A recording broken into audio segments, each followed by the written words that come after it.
Guys, good evening sa atin lahat. So, kumusta naman kayo? Hindi ako nakabalbas guys. So, ako guys ay nasa maayos lang. Ito nagtatrabaho ulit. Ayan guys. So, andito ako guys. Ayan. Andito lang ako guys. So, sa mga supporter ko, patuloy lang sa pag-support. Like and share. Follow my Facebook page. Kasi pagsisikapan ko rin ito na palakihin para magkasahod tayo guys. Kawaan ni Lolomita, itulong ko rin sa mga mahihirap guys, kapwa ako mahihirap. Yan ang purpose itong guys, itong page na to. So, ginawa ko tong page kasi gusto ko makatulong rin sa mga kapwa ko mahihirap, lalo sa mga remote area.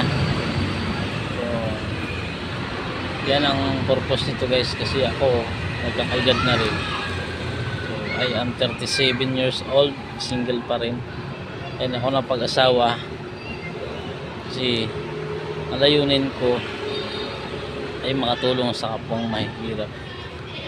Yan ang layunin nito guys. Hindi ko na kailangan na maging isang bilyonaryo pa. Hindi, gusto ko lang makapagtapos na pag-aaral anak ko. Tapos isang anak ko lang yun guys. Ako ay isang single father. Yan ang gusto ko guys. Tapos na sa pag-eskwela, at saka marami din ako matutulungan guys kapag patuloy kayo magsusuporta sa akin. Okay guys.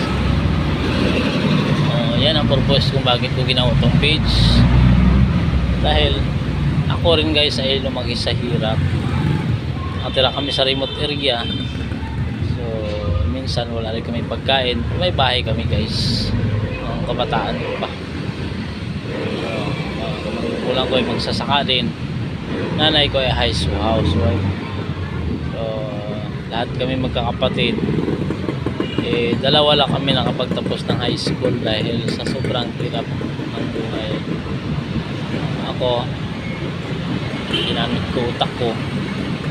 Hindi naman ako matalino, pero kahit pa paano, hindi naman ako nasabihin na wala talagang pagkain. May pagkain naman ako kasi nagtatrabaho. Yan guys ang purpose nito. Balang araw, kawaan ng Diyos, tayo ay makatulong din sa kapwa natin.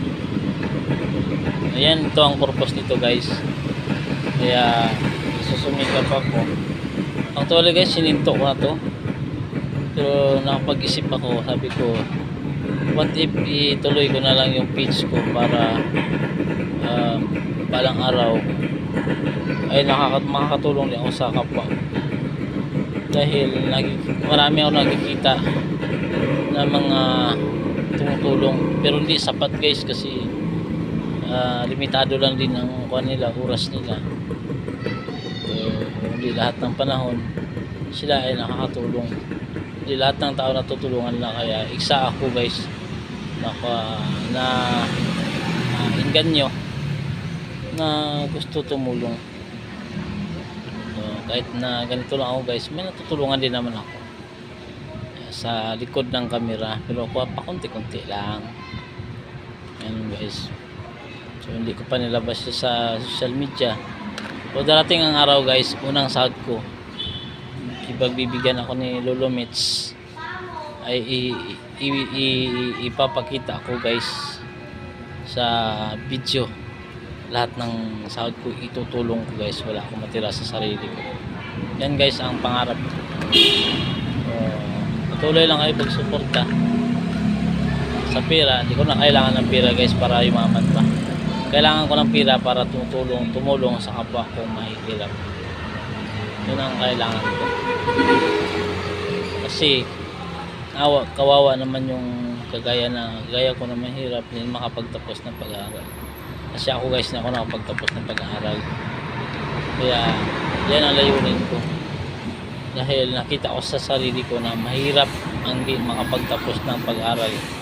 Dahil sa panahon natin ay lalo nang lumalala ang mga panahon kung saan nagmamahalan ang presyo ng mga bilihin So ang mahirap ay lalong naghihirap dahil di makabili ng kanilang pagkain.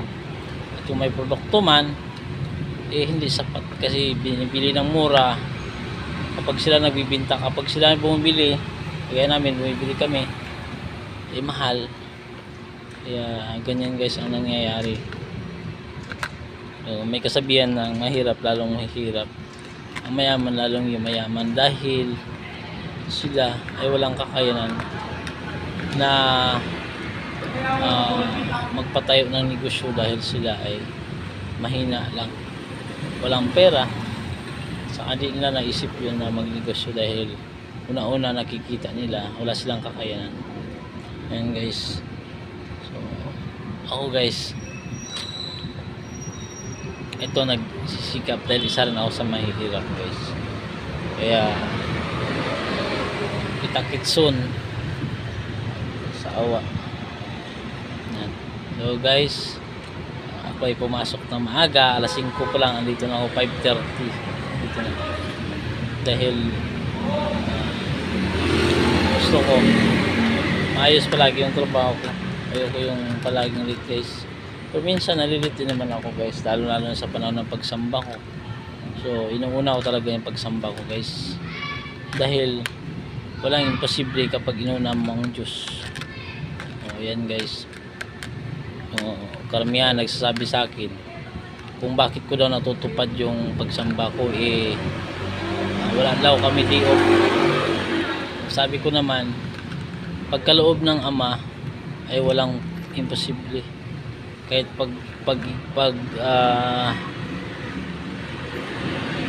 iingitan ka ng iba, pagsasabihan ka ng negatibo, maging positibo ka lang, manalig sa Diyos, dahil siya naman ay may gawa ng lahat. Kaya guys,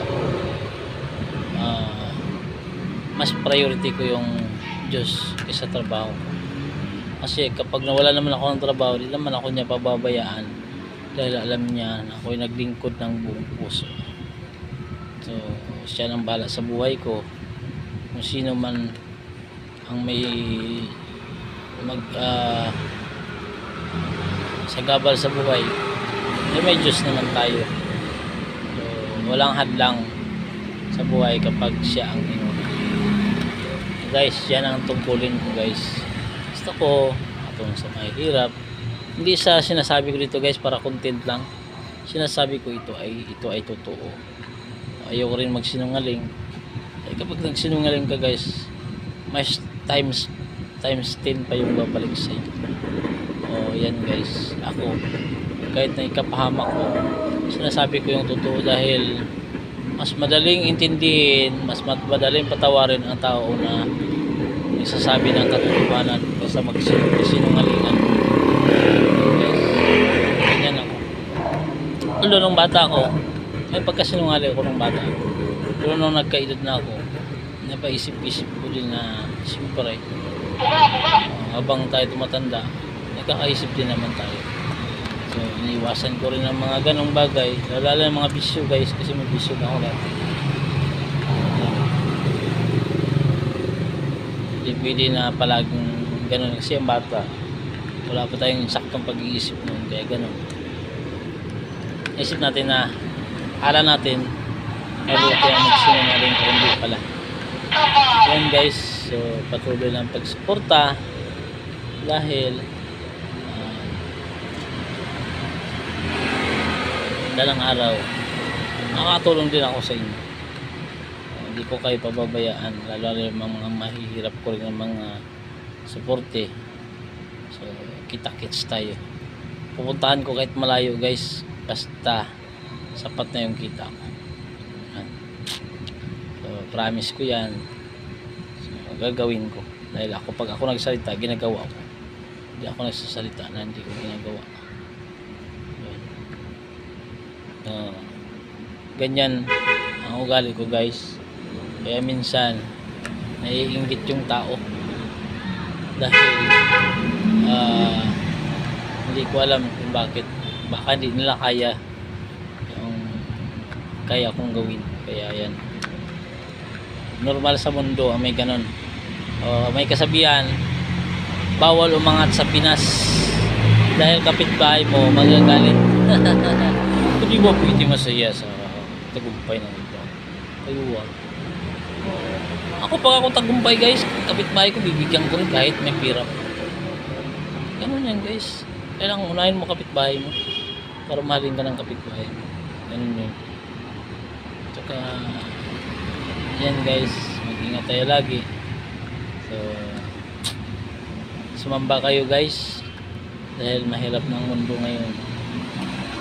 Hindi pa huli ang lahat, nagsisisi tayo sa Diyos nang tayo ay nagtamo ng kaligtasan sa pangalawang pagdating ng ating Panginoong Jesucristo sa utos ng Ama, Diyos Ama. Ayan guys, ang layunin ko kung bakit ganito. So yung student ko, relax lang muna, wala pa sound. Ayan guys, dami kami magkapatid guys, 12 kami, pero dalawa lang kami nakagraduate ng high school. Ayan, ganyan kami kahirap guys. Nagdagan pa nung nagkamatay yung papa at mama ko, lalo nang may hirap kami. Wala kami natira na lupa guys, wala din kami natira na bahay, kaya kami watak-watak.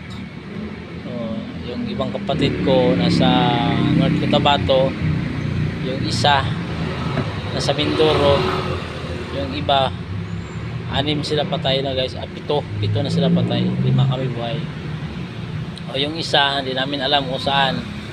So kuya Johnny, kung saan ka man, paramdam ka naman, may Facebook naman ako, ito message ka dito, matagal ka namin di nakikita. 2001 last. So naging 2001, 23 years na hindi ka namin nakikita. Paparamdam ka naman kung saan ka ngayon. Ito wala naman kami kasalanan sa iyo. May mga anak ka, paramdam kayo. Dito naman ako sa pamangkin ko, paramdam kayo kung saan kayo ngayon. Guys, hanggang dito na lang. Mag-ingat kayo palagi. Bye.